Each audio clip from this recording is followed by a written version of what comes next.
हे इफेक्ट टिकण्यासाठी आणखीन काही पद्धतीचे वेगळ्या गोष्टी करायला लागतात का, याचे दुष्परिणाम काय आहेत। आणि अर्थातच ज्याला आपण एक म्हणतो की सायंटिफिकली एखादी गोष्ट पुढे येणं आणि त्याच वेळेला ती एथिकली पण पुढे येणं हे फार महत्त्वाचं असतं।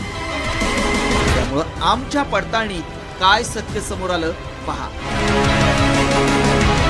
माणसानं कायमस्वरूपी तरुण राहावं यासाठी टेलोमेर फार्मास्युटिकल्स आणि क्विनलँड क्लिनिकच्या माध्यमातून संशोधन सुरू आहे। या संशोधनातून एक औषध तयार करण्यात आलं असून या औषधांची कुत्र्यांवर चाचणी घेण्यात आली। या औषधांचा कुत्र्यांच्या सेल्सवर परिणाम झाला, मात्र समोर आलेले निष्कर्ष हे केवळ प्राथमिक स्तरावरचे।